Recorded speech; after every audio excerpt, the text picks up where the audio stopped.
Hi everyone, Chris Natsky here with Black Belt Leadership Speaking and Coaching with your Mind of a Champion tip of the week. You know, this weekend, I probably for the third or fourth time in my life watched the movie Invictus, starring Morgan Freeman, who chronicles the life of President Nelson Mandela after he served 27 years on Robben Island in prison, and then he is freed, and then he ascends up to the presidency of South Africa. And for me, it's one of the most inspirational movies, and it just gets me going, because one of the things that was so prevalent within that movie is his focus on where he wanted to go and moving away from the fear and the resentment and the anger that he had from being incarcerated, but really just moving toward what he was hoping to fulfill. And he was using forgiveness and enthusiasm and collectiveness as a tool in order to unify the country. In fact, what he did within the movie is he actually leveraged the rugby team, the national rugby team of South Africa, to unify the country in the World Cup, and they eventually actually won the World Cup. So it's an amazing story. But it made me think about a quote that I love of his, where he says, "May your choices reflect your hopes, not your fears."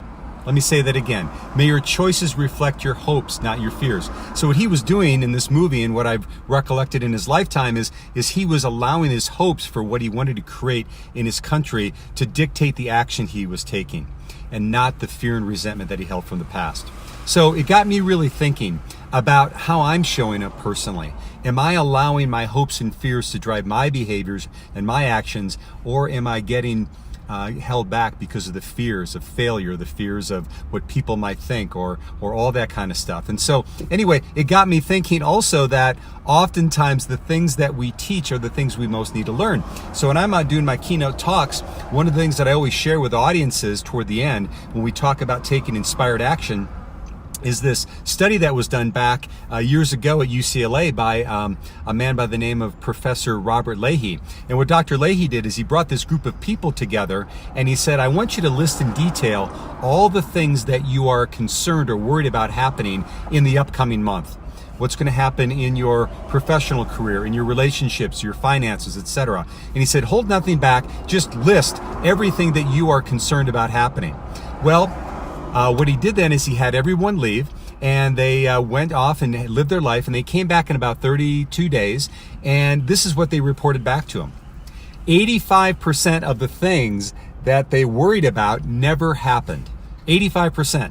Now, I know what some of you are thinking. You're thinking, but 15% did, right? But the fact of the matter is that of those 15% of things that did actually happen, 79% of those things either A, happened and they weren't as bad as they thought they would be, or B, it happened and the participants were actually, they felt good that they did because they learned from them. So for you math majors out there, what that means is 97% of the things that we worry about either never happen or not as bad as we thought they'd be. So my question for you, my friend, is how would you live your life differently if you knew that to be true? What risks would you take? What conversations would you have? What actions would you take? So it got me thinking in my own life where I'm holding myself back, and 3 things that I'm going to be working on moving forward, and I'm going to encourage you to do the same. And I'll call them the 3 R's. And the first thing is this week is to reflect back on all the times that you were super worried about something, and then it ended up not happening anywhere as bad as you thought it would. Because oftentimes what we do is we don't remember that, but reflect back to where you were really putting a lot of energy into worrying about something, being concerned and catastrophizing things, and then it ended up actually turning out pretty well, because chances are that's the way it is going to work in our life. And then the second thing is to reframe it. So even where things did go bad, are there areas in your life where it did go bad, but it ended up really being a blessing when you really got down to it? I mean, several times in these little pieces that I do, I've talked about how difficult going through divorce was for me. But as I reflect back on that experience now, as painful as it is, and I really wouldn't want to go through it again, I grew from that experience. And the fact that I'm sitting and doing this right now and doing the work I'm doing is that I can link all the way back to it being a catalyst, that event of going through the divorce, a catalyst for me doing the work I am here doing now, and how I grew as a person. Also did tremendous for my my relationship with my sons, because I really now valued my role as a father. And then finally, the third R is risk. Where do you have an opportunity to take a risk this week? Maybe it's a conversation, maybe it's an action, but where have you been holding yourself back because you've just been fearful of what the results might be?